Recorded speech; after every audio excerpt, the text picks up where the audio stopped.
Hello dear students, welcome to ATP. और बच्चों, क्या हालचाल है? तो बच्चों, जैसे कि हमने अपना लास्ट चैप्टर कंप्लीट कर लिया था, फोटोसिंथेसिस इन हायर प्लांट्स। और बच्चों, अब हम स्टार्ट करें हमारा नेक्स्ट चैप्टर, वो है रेस्पिरेशन इन प्लांट। तो बच्चों, प्लांट फिजियोलॉजी का एक बहुत ही important chapter respiration in plant हम स्टार्ट करेंगे। और उसके लिए हम सबसे पहले देखते हैं इस चैप्टर का इंडेक्स। तो बच्चों, इस चैप्टर में हम क्या क्या पढ़ने वाले हैं? इस चैप्टर में हम देखेंगे रेस्पिरेशन क्या होता है, रेस्पिरेशन का इंट्रोडक्शन। इसमें हम देखेंगे कि रेस्पिरेशन एक्चुअल में क्या होता है, रेस्पिरेशन के टाइप्स कौन कौन से हैं, आखिर फ्लोटिंग रेस्पिरेशन क्या होता है, प्रोटोप्लाज्मिक रेस्पिरेशन क्या होता है, एरोबिक रेस्पिरेशन क्या होता है, एनारोबिक रेस्पिरेशन क्या होता है, and overall cross process respiration जो है वो किस टाइप की प्रोसेस है। उसके बाद हम पढ़ेंगे बच्चों ग्लाइकोलाइसिस। जो स्टेप है रेस्पिरेशन के उसमें ग्लाइकोलाइसिस, और ग्लाइकोलाइसिस बच्चों साइटोप्लाज्म में होने वाली प्रोसेस है जो कि सभी में एरोबिक एनारोबिक सब टाइप के रेस्पिरेशन में होता है। फिर हम कंटिन्यू करेंगे कि आखिर एनारोबिक रेस्पिरेशन कैसे स्पेशल है और उसमें क्या होता है। फिर बच्चों उसके बाद में हमको पढ़ना है एरोबिक रेस्पिरेशन, जहाँ पे हम पढ़ेंगे लिंक रिएक्शन। लिंक रिएक्शन के बाद में हम पढ़ेंगे क्रेब्स साइकिल, और क्रेब्स साइकिल के बाद में बच्चों हम पढ़ेंगे टर्मिनल ऑक्सीडेशन। बच्चों, ये टर्मिनल ऑक्सीडेशन जो है उस प्रोसेस के अंदर ETS और ऑक्सीडेटिव फॉस्फोरिलेशन, ये प्रोसेस हम यहाँ पर रीड करेंगे।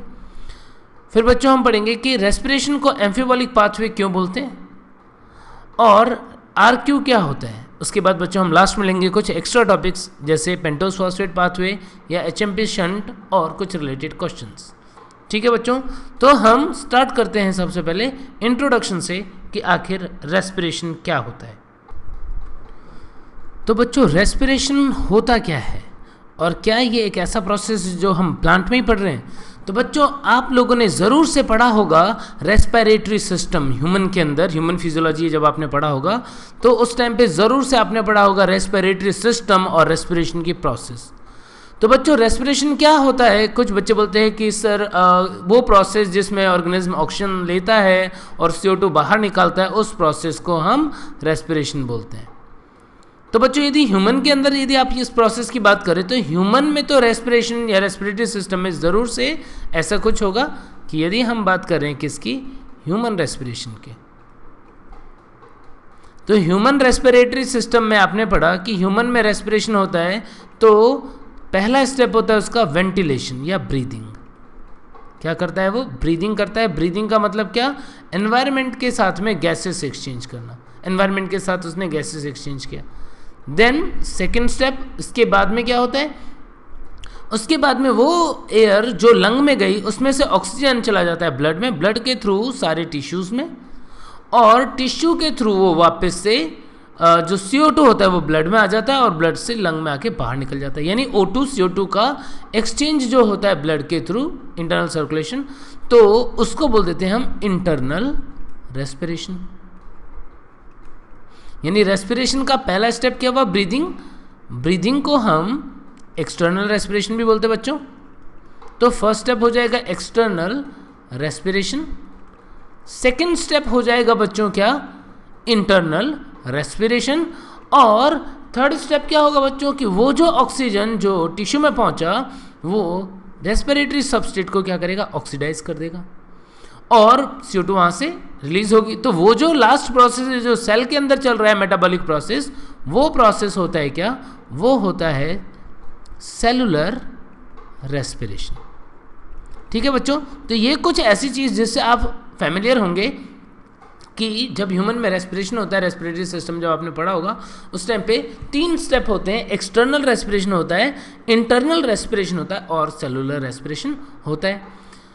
लेकिन अब हम इसको कंपेयर करते हैं प्लांट से कि प्लांट में रेस्पिरेशन कैसे होता है, क्योंकि बच्चों हम तो मेनली बॉटनी का टॉपिक पढ़ रहे हैं, तो हम इसको कंपेयर करते हैं कि आखिर प्लांट में क्या होता है। तो बच्चों, प्लांट में तो नोज, ट्रेकिया, लंग्स इस टाइप के स्ट्रक्चर होते नहीं हैं। इसका मतलब कि कुछ ऐसी प्रोसेस जिसमें O2 लंग्स के अंदर जा रहा है वैसा कुछ नहीं होगा। यानी प्लांट के अंदर एक्सटर्नल रेस्पिरेशन नहीं होगा। इंटरनल रेस्पिरेशन जहाँ पे हम देख रहे थे ब्लड के थ्रू डिफरेंट पार्ट में ट्रांसपोर्ट होना, वो भी नहीं होगा। और सेलुलर रेस्पिरेशन, यस, तो बच्चों प्लांट क्या करता है? प्लांट करता है डिफ्यूजन, यानी oxygen is taken up by diffusion, और डिफ्यूजन के थ्रू जो ये ऑक्सीजन अपटेक कर रहा है ये हर पार्ट का अपना इंडिविजुअल रहेगा। मतलब क्या कि रूट को यदि ऑक्सीजन चाहिए तो रूट अपना डिफ्यूजन के थ्रू लेगा, स्टेम अपना, लीफ अपना, तो इंडिविजुअल पार्ट जो होते हैं वो डिफ्यूजन के थ्रू ऑक्सीजन लेते हैं एंड बदले में क्या करते हैं? प्रोसेस के बाद में CO2 रिलीज करते हैं। तो बच्चों इसका मतलब क्या हुआ कि ह्यूमन के अंदर एक्सटर्नल इंटरनल रेस्पिरेशन होगा, बट प्लांट के अंदर ऐसा कुछ नहीं होगा। प्लांट के अंदर लेंटिसेल के थ्रू, रूट, स्टेम, जो भी सेकेंडरी ग्रोथ हो गए वो वाले पार्ट, या फिर नॉर्मल बॉडी सरफेस के थ्रू, या फिर लीफ के अंदर जो स्टोमेटा होते हैं उनके थ्रू गैसेस एक्सचेंज होता है और प्लांट को ऑक्सीजन अवेलेबल होती है। तो प्लांट उसके बाद में इस ऑक्सीजन का क्या करता है? वो सीधे स्टार्ट करता है सेलुलर रेस्पिरेशन। तो बच्चों इसका मतलब आपको बात क्लियर हो गई होगी कि प्लांट के अंदर जब हम रेस्पिरेशन की बात कर रहे हैं तो plant respiration is actually concern with cellular respiration. यहाँ पर एक्सटर्नल इंटरनल रेस्पिरेशन नहीं हो रहा है और गैसेस एक्सचेंज जो है वो किसके थ्रू होगा? वो डिफ्यूजन के थ्रू होगा। किसके थ्रू? या तो स्टोमेटा के थ्रू, या फिर लेंटिसेल के थ्रू, या बॉडी सरफेस के थ्रू। ठीक है बच्चों, इवन रूट जो है वो भी अपना ऑक्सीजन जो है वो खुद से एब्जॉर्ब करेगी। ठीक है बच्चों, इतनी बात समझ में आई आपको? तो देखते हैं अब बच्चों सेलुलर रेस्पिरेशन के आखिर सेलुलर रेस्पिरेशन क्या होता है, उसको हम कैसे डिफाइन कर सकते हैं। तो बच्चों सेलुलर रेस्पिरेशन प्रोसेस जो है ये एक ऐसा प्रोसेस है जिसके थ्रू प्लांट क्या करता है? प्लांट अपना एनर्जी प्रोड्यूस करता है। एनर्जी मतलब ATP। प्लांट के अंदर ATP प्रोड्यूस करने की, या कोई भी, ये सिर्फ प्लांट के लिए ही नहीं है, ये एनिमल सेल के लिए भी है कि कोई भी सेल जो है वो अपने मेटाबॉलिक एक्टिविटी को परफॉर्म करने के लिए उनको रिक्वायरमेंट है किसकी? ATP की। तो वो ATP वो कैसे बनाएगा, एनर्जी कैसे बनाएगा, उस प्रोसेस को ही हम क्या बोल रहे हैं यहाँ पर? Cellular respiration.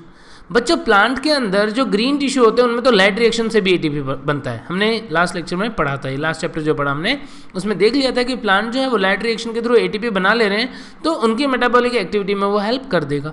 बट वो पार्ट प्लांट के अंदर जो डीप है, जहाँ जो नॉन ग्रीन पार्ट हैं या जो डीप सिचुएटेड हैं, उन पार्ट के लिए ATP का सोर्स क्या होगा बच्चों? यही सेलुलर रेस्पिरेशन होगा। यानी इसको हम कैसे डिफाइन कर सकते हैं कि cellular respiration is the process, biochemical process by which ATP is produced by oxidation of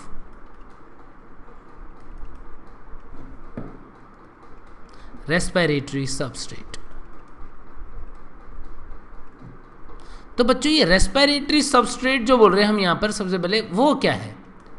बच्चों हमने खाना खाया तो हमारे फूड में क्या था? हमारे फूड में कार्बोहाइड्रेट, लिपिड, प्रोटीन ये सब थे। हमने उसको सिंपल फॉर्म में ब्रेक किया और एब्जॉर्ब कर लिया बॉडी के अंदर जाके। या तो वो कुछ पार्ट बना रहे होंगे बॉडी का, स्ट्रक्चरल कंपोनेंट वगैरह, फंक्शनल कंपोनेंट वगैरह, या फिर उनमें से कार्बोहाइड्रेट या लिपिड या प्रोटीन जो है वो कुछ अमाउंट जो है वो ऑक्सीडाइज होकर के ATP प्रोड्यूस कर रहा होगा।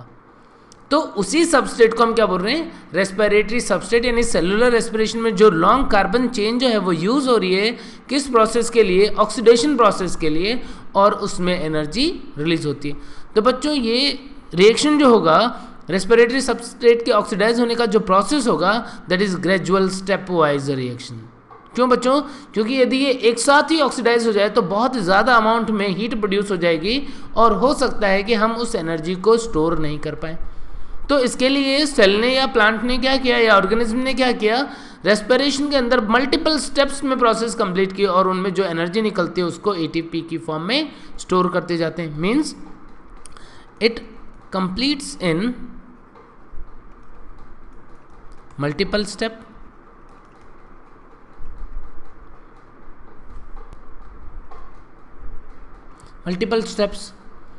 and released energy is stored in form of ATP। तो ATP की फॉर्म में एनर्जी जो भी यहाँ पे एनर्जी रिलीज हुई वो स्टोर हुई and it is utilised for different metabolic reactions. जो हमारी बॉडी में डिफरेंट मेटाबॉलिक रिएक्शंस चल रहे हैं, हमारी ग्रोथ के लिए रिस्पॉन्सिबल हैं, उन सब में ये एनर्जी जो है वो कंज्यूम हो जाती है बच्चों। लेकिन एक बात ये ध्यान रखना कि एटीपी को बहुत लंबे टाइम तक स्टोर करके नहीं रखा जा सकता है, ये रिएक्शन के अंदर क्विकली यूज़ होता रहता है। ठीक है बच्चों, तो सेलुलर रेस्पिरेशन जो प्रोसेस होता है वो आपको समझ में आ गया होगा कि आखिर बेसिकली क्या हो रहा है। सेल के अंदर जो रेस्पिरेटरी सबस्ट्रेट है उसको ऑक्सीडाइज करके एटीपी प्रोड्यूस करने की जो प्रोसेस होती है उसको हम सेलुलर रेस्पिरेशन बोलते हैं। और ये मल्टीपल स्टेप में होने वाली रिएक्शन है ताकि उस एनर्जी को अच्छे से एटीपी की फॉर्म में कन्वर्ट किया जा सके और उसको ऑर्गेनिज्म जो है वो यूटिलाइज कर पाए। तो बच्चों अब देखते हैं रिएक्शन कि आखिर सेलुलर रेस्पिरेशन जो होता है, एरोबिक रेस्पिरेशन जो होता है, उसकी रिएक्शन क्या होती है। तो बच्चों रिएक्शन जो है वो कुछ ऐसी होती है कि C6H12O6 कॉमन जो रेस्पिरेटरी सबस्ट्रेट है बच्चों वो ग्लूकोज है, इसलिए हमने लिखा C6H12O6 और इसको ऑक्सीडाइज कर रहे हैं हम ऑक्सीजन के प्रेजेंस में।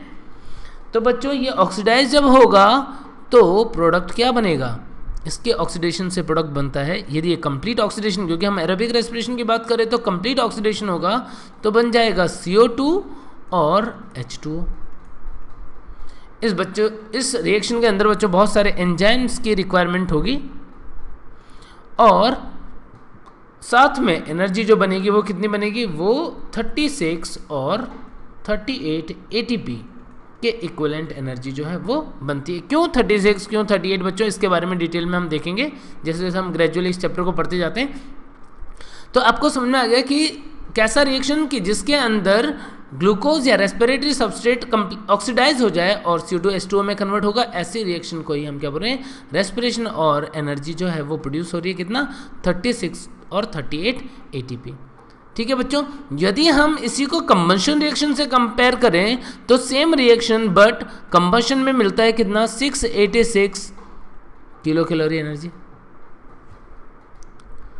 तो बच्चों यहाँ पर एक और भी क्वेश्चन रेज होता है कि यदि एरोबिक रेस्पिरेशन हो रहा है तो उसकी एफिशिएंसी क्या होगी as compare to combustion reaction. तो बच्चों हम एफिशिएंसी को कैलकुलेट कर सकते हैं कैसे, जैसे 1 ATP जो होता है जब उसके अंदर एक फॉस्फेट बॉन्ड ब्रेक होता है तो एनर्जी रिलीज करता है around 7.3 kilo calorie, 7.3 kilo calorie. तो एफिशिएंसी क्या आएगी, 38, सपोज 38 ATP है तो 38 इंटू 7.3 डिवाइडेड बाय 686 इंटू 100, ये एफिशिएंसी आती है किसकी, रेस्पिरेशन की। और इसको हम सॉल्व करते तो आता है अराउंड 40% के आसपास। तो एरोबिक रेस्पिरेशन जो होता है बच्चों उसकी एफिशिएंसी यदि हम कैलकुलेट करेंगे तो कितनी आ जाएगी, अराउंड 40% के आसपास एनर्जी जो है वो एफिशिएंसी जो है वो आ जाती है। ठीक है बच्चों, अब ये रिएक्शन जो आप देख रहे हैं इस रिएक्शन के अकॉर्डिंग हम रेस्पिरेशन को क्या बोल सकते हैं, रेस्पिरेशन एनाबॉलिक प्रोसेस है कि कैटाबॉलिक प्रोसेस है।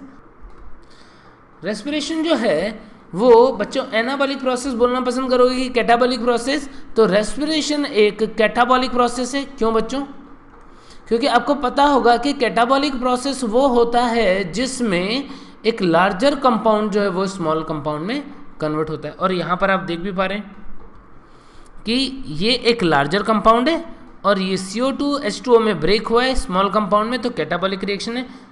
लेकिन बच्चों जब हम रेस्पिरेशन को बहुत डिटेल में पढ़ेंगे तो देखेंगे कि इसके जो इंटरमीडिएट जो है रेस्पिरेटरी सबस्ट्रेट जो इंटरमीडिएट बनाते हैं उन इंटरमीडिएट से कुछ लार्जर कंपाउंड भी बनते हैं। यानी ये प्योरली कैटाबॉलिक प्रोसेस नहीं है। क्रॉस रिएक्शन में तो ये कैटाबॉलिक दिख रहा है, बट जब हम इसको बहुत बारीकी से स्टडी करेंगे तो हम देखेंगे कि ये कैटाबॉलिक नहीं बल्कि क्या है, एम्फीबॉलिक प्रोसेस है।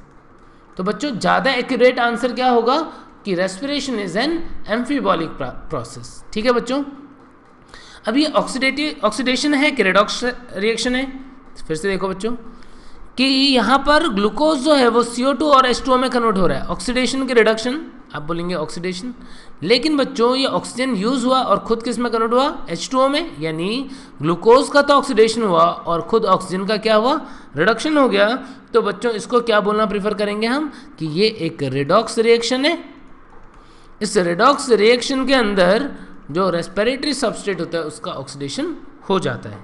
ठीक है बच्चों, और ये प्रोसेस एंडरगोनिक होगा कि एक्सर्गोनिक होगा। फिर से हम देखते हैं कि इस रिएक्शन में हम देख रहे थे यहाँ पर एनर्जी प्रोड्यूस हो रही है, एनर्जी बाहर निकल रही है। तो बच्चों क्या बोलना पसंद करोगे, एक्सर्गोनिक कि एंडरगोनिक? यस, डेफिनेटली ये एक्सर्गोनिक प्रोसेस है। तो रेस्पिरेशन की प्रोसेस होती है बच्चों वो कैटाबॉलिक, मोर एक्यूरेटली एम्फीबॉलिक प्रोसेस है, और रेडॉक्स रिएक्शन होती है और एक्सर्गोनिक प्रोसेस होती है। ठीक है बच्चों, तो रेस्पिरेशन को आप ऐसे भी डिफाइन कर सकते हो कि it is the process in which respiratory substrate is oxidised to form energy in form of ATP. ठीक है बच्चों, तो अब बच्चों देखते हैं कि आखिर रेस्पिरेशन में कौन कौन से रेस्पिरेटरी सबस्ट्रेट जो है वो यूज होते हैं। बच्चों रेस्पिरेशन में जो रेस्पिरेटरी सबस्ट्रेट यूज हो रहे हैं वो डिफरेंट टाइप के हो सकते हैं। वो carbohydrate, lipid, protein, carbohydrate, lipid, protein, organic acid etcetera, ये सब एज ए रेस्पिरेटरी सबस्ट्रेट जो है वो यूज हो सकते हैं। ठीक है बच्चों, अब ये रेस्पिरेटरी सबस्ट्रेट की फॉर्म में यूज हो रहे, तो सबसे पहले यूज कौन होता है इनमें से? तो carbohydrate is used first as respiratory substrate. सबसे पहले रेस्पिरेशन के अंदर जो यूज होगा वो होगा कार्बोहाइड्रेट, फिर उसके बाद लिपिड का नंबर आएगा, और बच्चों protein is used at last as a respiratory substrate. Respiration की प्रोसेस में नॉर्मली कार्बोहाइड्रेट जो होते हैं वो सबसे पहले यूज हो जाते हैं, फिर आता है लिपिड का नंबर, और प्रोटीन जो होते हैं उनका नंबर लास्ट में आता है। ठीक है बच्चों, और इन तीनों में से यदि हम कैलोरीफिक वैल्यू की बात करें, यानी फिजियोलॉजिकल कैलोरीफिक वैल्यू,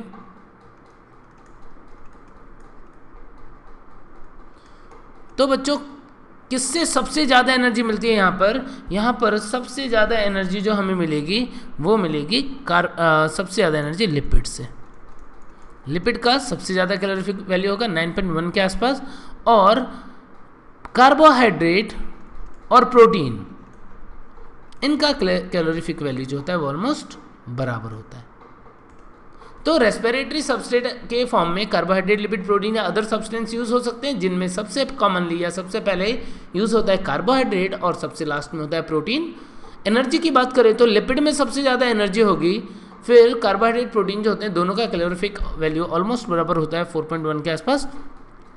ठीक है बच्चों, तो ये कुछ इन्फॉर्मेशन हुई आखिर रेस्पिरेटरी। अब रेस्पिरेटरी सबस्ट्रेट भी कौन से यूज़ होते हैं और किस कंडीशन में होते हैं, उसके अकॉर्डिंग रेस्पिरेशन जो है वो दो टाइप का होता है, floating respiration and protoplasmic respiration.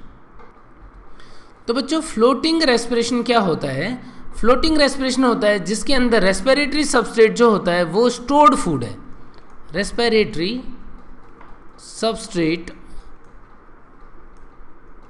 Is stored food किस फॉर्म में? That is mainly carbohydrate and lipid. Carbohydrate and lipid बच्चों ये जो होता है ये रेस्पिरेटरी सबस्ट्रेट होगा, और कुछ केसेस में, कई बार सीड्स वगैरह में या कुछ पर्टिकुलर केसेस में स्टोर्ड प्रोटीन जो होते हैं कई बार वो भी यूज होते हैं, may also be used in floating respiration, but mainly क्या होगा? मेनली कार्बोहाइड्रेट एंड लिपिड जो है वो यूज होगा। बट कुछ प्लांट्स या कुछ सेल के अंदर प्रोटीन, सपोज स्टोर्ड प्रोटीन है जो रेस्पिरेशन के लिए या एनर्जी के लिए स्टोर करके रखा था सेल ने, तो उसको यदि रेस्पिरेशन में यूज करते हैं तो ऐसे रेस्पिरेशन को बच्चों हम क्या बोल देते हैं? ऐसे रेस्पिरेशन को बोल देते हैं हम फ्लोटिंग रेस्पिरेशन। ऐसे ही बच्चों एक और टाइप होता है रेस्पिरेशन का, वो होता है प्रोटोप्लाज्मिक रेस्पिरेशन।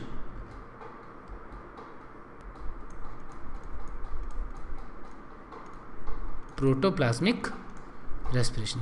तो बच्चों प्रोटोप्लाज्मिक रेस्पिरेशन का मतलब है कि सेल के पास जो ऐसा कॉन्स्टिट्यूएंट है जो उसके प्रोटोप्लाज्म का पार्ट है। प्रोटोप्लाज्म का पार्ट भी क्या है? Structural component. यदि स्ट्रक्चरल प्रोटीन जो है, स्ट्रक्चरल प्रोटीन वो यूज होने लग जाए किसके अंदर, रेस्पिरेशन के अंदर, तो हम उसको क्या बोलेंगे, प्रोटोप्लाज्मिक रेस्पिरेशन। और बच्चों ये स्ट्रक्चरल प्रोटीन यूज़ क्यों होगा, ये यूज़ होगा जब बॉडी के अंदर स्टोर्ड फूड बिल्कुल ख़त्म हो जाए।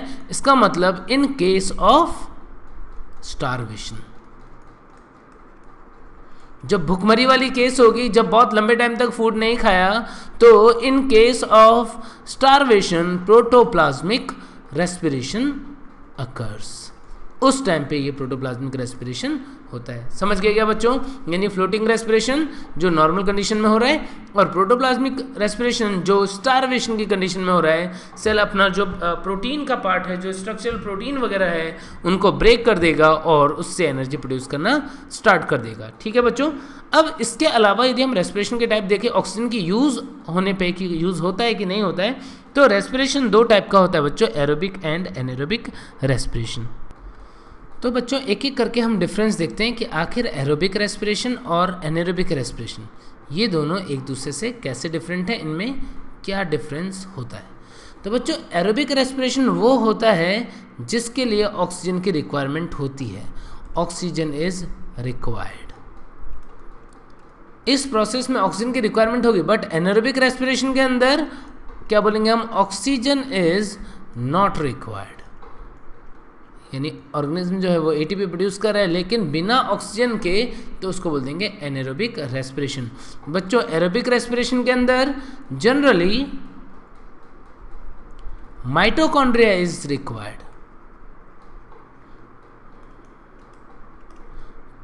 एरोबिक रेस्पिरेशन जो होगा उसके अंदर माइटोकॉन्ड्रिया की रिक्वायरमेंट होगी। लेकिन बच्चों हम यहाँ पर जनरली क्यों बोल रहे हैं, क्या कभी बिना माइटोकॉन्ड्रिया के भी एरोबिक रेस्पिरेशन हो सकता है? तो यस बच्चों बिल्कुल हो सकता है। जैसे किसके अंदर, इन बैक्टीरिया और प्रोकैरियोट्स माइटोकॉन्ड्रिया तो होता नहीं है, तो फिर कौन हेल्प करता है इसको, mesosome helps in aerobic respiration. समझ गए बच्चों? तो मीजोसोम की हेल्प से एरोबिक रेस्पिरेशन हो जाता है किसके अंदर, बैक्टीरिया के अंदर। और एनारोबिक रेस्पिरेशन की यदि हम बात करें बच्चों, तो माइटोकॉन्ड्रिया की रिक्वायरमेंट होगी कि नहीं, माइटोकॉन्ड्रिया नॉट रिक्वायर्ड, उसकी रिक्वायरमेंट नहीं होती है। ठीक है बच्चों, इतनी बात समझ में आ गई क्या? अभी हम नेक्स्ट बात करते हैं कि आखिर एरोबिक रेस्पिरेशन में यदि ऑक्सीजन की रिक्वायरमेंट हो रही है तो क्या खास बात होती है कि इसके अंदर कंप्लीट ऑक्सीडेशन होता है। Complete oxidation of respiratory substrate occurs. Respiratory substrate जो होते हैं उनका कंप्लीट ऑक्सीडेशन होता है, लेकिन एनारोबिक रेस्पिरेशन में हम क्या बोलेंगे, कंप्लीट ऑक्सीडेशन नहीं हो रहा है, मीन्स पार्शियल ऑक्सीडेशन अकर्स। यदि कंप्लीट ऑक्सीडेशन हो रहा है बच्चों, तो एंड प्रोडक्ट क्या होगा, क्या आप बता सकते हैं कि कार्बन, लॉन्ग कार्बन चेन है, कार्बन कार्बन चेन की जो है चेन जो है वो ब्रेक हो रहा है, तो इस वजह से जो प्रोडक्ट बनेगा, and product is CO2 plus H2O। CO2 और H2O एज एंड प्रोडक्ट बनता है किसके अंदर, एरोबिक रेस्पिरेशन के अंदर। और एनारोबिक रेस्पिरेशन के अंदर बच्चों एंड प्रोडक्ट क्या बनेगा, and product is, anaerobic respiration के अंदर जो बच्चों एंड प्रोडक्ट बनेगा वो क्या होगा, वो या तो इथाइल अल्कोहल प्लस CO2 होगा, या फिर बच्चों बन सकता है इसके अंदर लैक्टिक एसिड। तो अलग अलग टाइप के फर्मेंटेशन या एनारोबिक रेस्पिरेशन होते हैं, alcohol fermentation, lactic acid fermentation. तो अल्कोहल बनेगा तो उसके साथ में CO2 रिलीज होगी, और या फिर बन सकता है लैक्टिक एसिड। तो इस तरीके से पार्शियल ऑक्सीडेशन हुआ, इसलिए कंप्लीटली CO2 H2 में कन्वर्ट नहीं हो पाया। एनर्जी की यदि हम बात करें बच्चों, तो एरोबिक रेस्पिरेशन में डेफिनेटली ज़्यादा एनर्जी बनेगी। कितना कि यदि एक ग्लूकोज है तो उसके अकॉर्डिंग 36 और 38 ATP जो है गेन होता है, यानी इतनी एनर्जी बनती है। जबकि एनारोबिक रेस्पिरेशन में बहुत ही कम energy, only 2%, only 2 ATP, only 2 ATPs are produced। तो एनर्जेटिकली यदि हम बात करें तो एरोबिक रेस्पिरेशन के अंदर एनर्जी बहुत ज़्यादा बनती है, एनारोबिक में बहुत कम बनती है। तो बच्चों ये जो है ये कुछ मेन डिफरेंस है किसके अंदर, एरोबिक और एनारोबिक रेस्पिरेशन में। और बच्चों हम इस प्रोसेस को स्टार्ट करते हैं, देखते हैं स्टेप्स कौन कौन से होते हैं इसके अंदर। तो बच्चों स्टेप्स में देखते हैं, सबसे पहला स्टेप होता है ग्लाइकोलाइसिस। ग्लाइकोलाइसिस स्टेप जो है इसके अंदर क्या होगा, ग्लूकोज जो है वो पायरुविक एसिड में कन्वर्ट होगा। बच्चों ये ग्लाइकोलाइसिस कहाँ पे चलता है, ये प्रोसेस होती है अकर्स इन साइटोप्लाज्म। ग्लाइकोलाइसिस की प्रोसेस कहाँ पे होगी, साइटोप्लाज्म में होगी। बच्चों दूसरा स्टेप जो है वो है यहाँ पर लिंक रिएक्शन। बच्चों ये लिंक रिएक्शन वाला जो स्टेप है इसका नाम, इसको हम दूसरे नाम से जानते हैं, वो है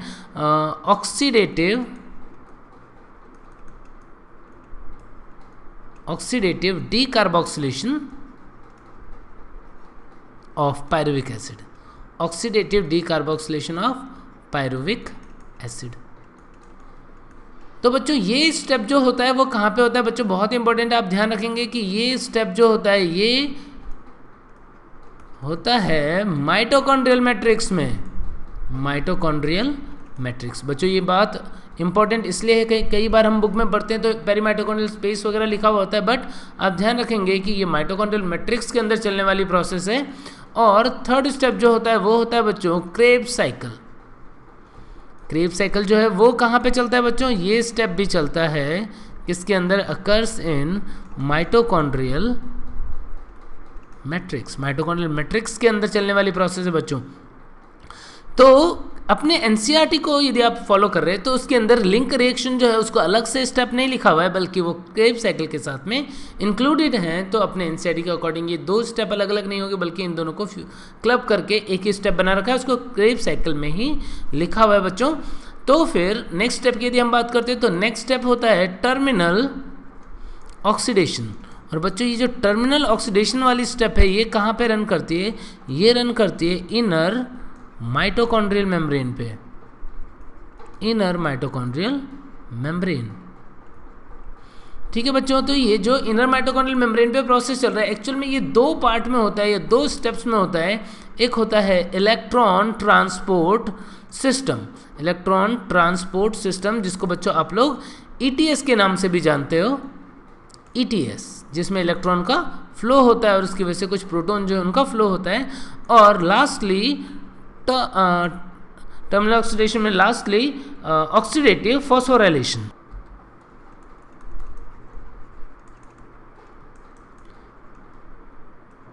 ठीक है बच्चों, तो ये हमने देखे क्या स्टेप्स कि आखिर रेस्पिरेशन में कौन कौन से स्टेप्स होते हैं। पहला स्टेप जो है बच्चों वो कौन सा है, वो है ग्लाइकोलाइसिस। कहाँ पे होगा, साइटोप्लाज्म में होगा। दूसरा स्टेप लिंक रिएक्शन कहाँ पे होगा, माइटोकॉन्ड्रिया के मैट्रिक्स में होगा बच्चों। फिर तीसरा स्टेप क्रेब्स साइकिल, ये भी माइटोकॉन्ड्रिया के मैट्रिक्स में होगा। और बच्चों एक बात ध्यान रखना कि अपने एनसीईआरटी के अकॉर्डिंग ये दोनों स्टेप अलग अलग नहीं है, बल्कि एक ही साथ में फ्यूज करके दिया हुआ है। और terminal oxidation inner mitochondrial membrane पे होता है बच्चों, जिसके अंदर दो स्टेप होते हैं, एक होता है ईटीएस और दूसरा होता है ऑक्सीडेटिव फॉस्फोराइलेशन। ठीक है बच्चों, अब ये रिएक्शन किस तरीके से चल रही है उसको एक बार हम ग्रॉसली समझेंगे। तो बच्चों जैसा कि आप देख पा रहे हैं यहाँ पे मैंने एक माइटोकॉन्ड्रिया ड्रॉ किया है। ये है अपना माइटोकॉन्ड्रिया। माइटोकॉन्ड्रिया की स्ट्रक्चर बच्चों आप लोगों ने सेल बायो में पढ़ी होगी, या हम पढ़ेंगे इसको।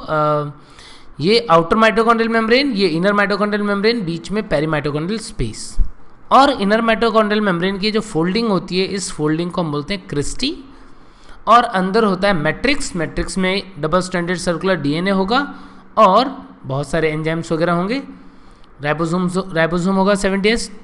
तो बच्चों ये माइटोकॉन्ड्रिया है और आउटर स्पेस जो ये पूरा आपको दिख रहा है ये क्या है, ये साइटोप्लाज्म है।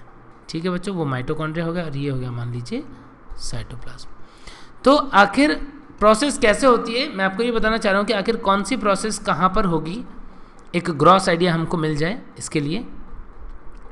तो सबसे पहले क्या होता है बच्चों, सबसे पहले रेस्पिरेटरी सबस्ट्रेट जो हम यहाँ यूज़ करें वो है ग्लूकोज। सपोज ग्लूकोज की बात करें हम, तो ग्लूकोज साइटोप्लाज्म में कन्वर्ट हो जाता है किसके अंदर, वो कन्वर्ट हो जाता है पायरुविक एसिड के अंदर।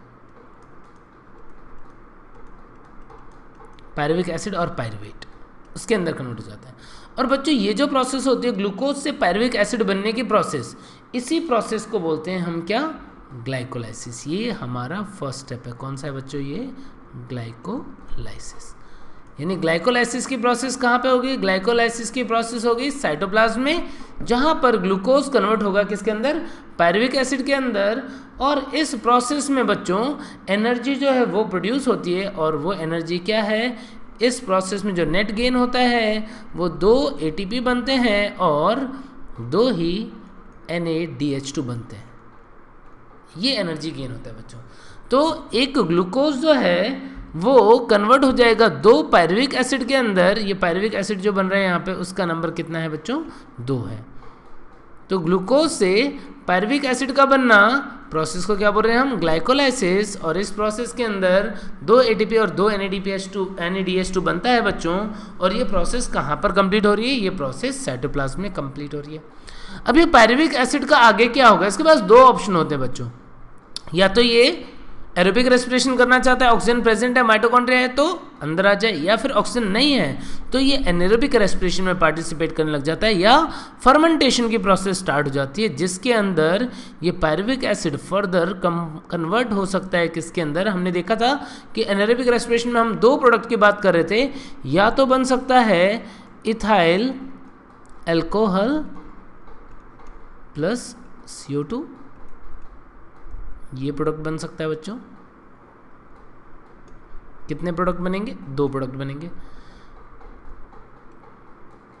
तो इस प्रोसेस के अंदर ये जो NADH2 यहाँ पे बना था बच्चों, ये NADH2 यहाँ पर यूज हो जाता है।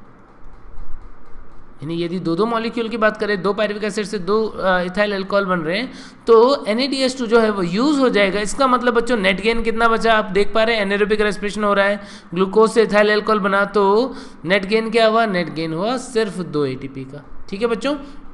ऐसे ही पायरुविक एसिड जो है वो कन्वर्ट हो सकता है किसके अंदर, लैक्टिक एसिड के अंदर। अब बच्चों पायरुविक एसिड के अंदर 3 कार्बन होते हैं, और लैक्टिक एसिड जो है उसके पास भी कितने कार्बन होते हैं, 3। यानी कोई CO2 वगैरह तो यहाँ की तरह बाहर नहीं निकलेगी। लेकिन यहाँ पर भी इस प्रोसेस में भी बिल्कुल वैसे ही क्या होता है, NADH2 यूज हो जाता है। इसका मतलब चाहे लैक्टिक एसिड बने या इथाइल अल्कोहल बने, नेट गेन यदि एनारोबिक रेस्पिरेशन है तो कितना होगा, 2 ATP होगा। और ये पूरी प्रोसेस कहाँ पे कंप्लीट हो जाएगी बच्चों, साइटोप्लाज्म में कंप्लीट हो जाएगी। तो आपको यहाँ पर क्या समझ में आया कि ग्लाइकोलाइसिस वाला स्टेप जो है वो साइटोप्लाज्म में होता है, जिसमें ग्लूकोज पायरुविक एसिड में कन्वर्ट हो जाता है। पायरुविक एसिड आगे या तो एनारोबिक रेस्पिरेशन यानी फर्मेंटेशन में पार्टिसिपेट कर सकता है, या फिर वो एरोबिक रेस्पिरेशन में पार्टिसिपेट करता है। यानी कि ग्लाइकोलाइसिस प्रोसेस चाहे एरोबिक रेस्पिरेशन हो या एनारोबिक रेस्पिरेशन हो, कॉमन होगा। ठीक है बच्चों। तो एक बात देख लिया हमने एनारोबिक वाला। अब हम देखते हैं कि यदि एरोबिक रेस्पिरेशन हो रहा होता तब क्या होता। एरोबिक रेस्पिरेशन के टाइम पे ये पायरुविक एसिड जो है बच्चों वो यहाँ से आ जाता है किसके अंदर, माइटोकॉन्ड्रिया की मैट्रिक्स के अंदर। यानी पायरुविक एसिड जो है वो ट्रांसफ़र हो गया और आ गया कहाँ पे, माइटोकॉन्ड्रिया की मैट्रिक्स में। और ये पायरुविक एसिड यहाँ पर बच्चों कन्वर्ट होता है किसके अंदर, एसिटाइल कोएंजाइम ए में। पायरुविक एसिड जो है बच्चों उसके पास 3 कार्बन है, एसिटाइल कोएंजाइम ए जो है उसके पास 2 कार्बन है। इसका मतलब इस प्रोसेस में क्या होगा, CO2 निकलेगी और साथ में कुछ एनर्जी भी बनती है। तो बच्चों यहाँ पे जो एनर्जी बनता है वो होता है 2NADH2। तो बच्चों इस तरीके से पायरुविक एसिड जो है वो एसिटाइल कोएंजाइम में कन्वर्ट हो रहा है। और यहाँ पर आप देख पा रहे हैं कि CO2 भी निकल रहा है और हाइड्रोजन भी निकल रहा है, मतलब ऑक्सीडेशन भी हुआ, डीकार्बोक्सिलेशन भी हुआ। किसका, पायरुविक एसिड का। आपको याद है कि जब हम ये स्टेप लिख रहे थे तो हमने इस स्टेप का नाम क्या लिखा था, oxidative decarboxylation of pyruvic acid, या फिर दूसरा नाम लिखा था हमने इसका लिंक रिएक्शन। तो बच्चों ये हो गया लिंक रिएक्शन, कहाँ पर, माइटोकॉन्ड्रिया की मैट्रिक्स में। अब क्या होगा बच्चों, अब ये रिएक्शन आगे चलेगी, एसिटाइल कोएंजाइम ए जो है वो पार्टिसिपेट करेगा किसमें, क्रेब साइकिल में। इसका मतलब यहाँ पर ये एसिटाइल कोएंजाइम ए जो होता है वो ऑक्जेलो एसिटिक एसिड के साथ में मिलके कुछ रिएक्शन करने लग जाते हैं और बनाते हैं। सबसे पहले जो प्रोडक्ट बनता है वो होता है सिट्रिक एसिड, इसीलिए क्रेब साइकिल को हम सिट्रिक एसिड साइकिल भी बोलते हैं। और यहाँ पर कुछ इस टाइप से ये साइकिल जो है वो चलती है। तो बच्चों कुछ इस टाइप से वो साइकिल चल रही है जहाँ सिट्रिक एसिड ऑक्सोलोएस्टिक एसिड वगैरह जो है वो रिएक्ट कर रहे हैं, टू मॉलिक्यूल्स और एक साइकिल चलती जा रही है। इस प्रोसेस को बच्चों हमने क्या नाम दिया है, यही है क्रेब्स साइकिल।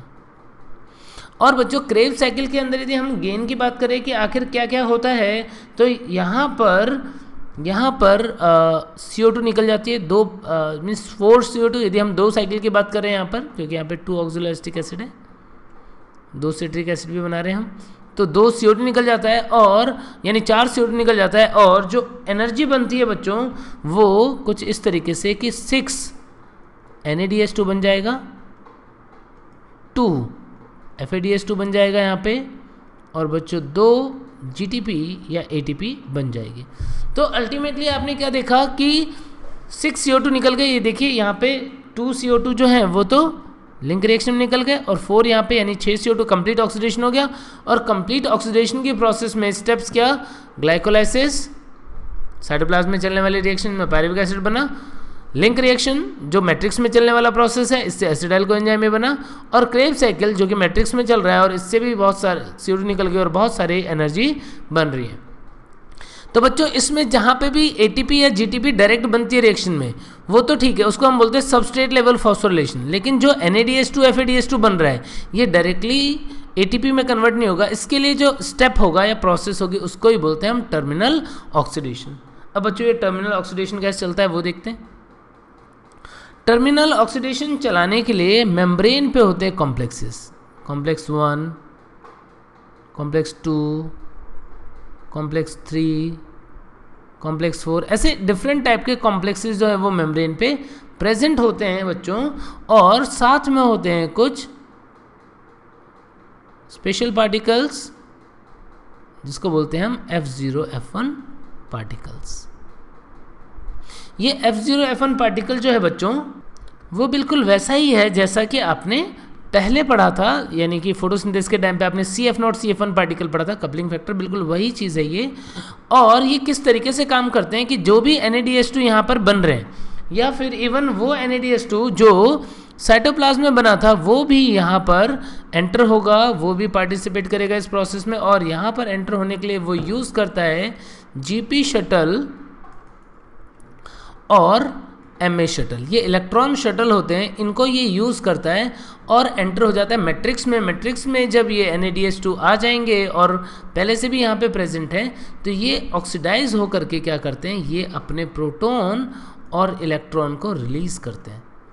बच्चों ये जो प्रोटॉन और इलेक्ट्रॉन इन्होंने रिलीज़ किए, ये प्रोटॉन और इलेक्ट्रॉन जो है, इलेक्ट्रॉन का मूवमेंट होता है इस तरीके से ट्रांसफ़र होता है, और इलेक्ट्रॉन ट्रांसफ़र की वजह से प्रोटॉन जो है वो मूव करते करते कहाँ पे पहुँच जाते हैं, पेरीमाइटोकॉन्ड्रियल स्पेस के अंदर। अल्टीमेटली क्या होगा, प्रोटॉन का कॉन्सेंट्रेशन हाई हो जाएगा बच्चों कहाँ पर, इस पेरीमाइटोकॉन्ड्रियल स्पेस या इंटरमेम्ब्रेनल स्पेस में। जब H+ यहाँ पर ज़्यादा होंगे और अंदर कम हो जाएंगे तो ये H+ जो है वो यहाँ से मूव करता है, भाग के आ जाता है कहाँ पे, वापस से बाहर। और जब भी ये यहाँ से मूव करके बाहर आएगा उसी टाइम पे ये F0F1 पार्टिकल जो है वो क्या करता है बच्चों, वो ATP बना देता है। तो इस तरीके से ATP का सिंथेसिस हो जाता है।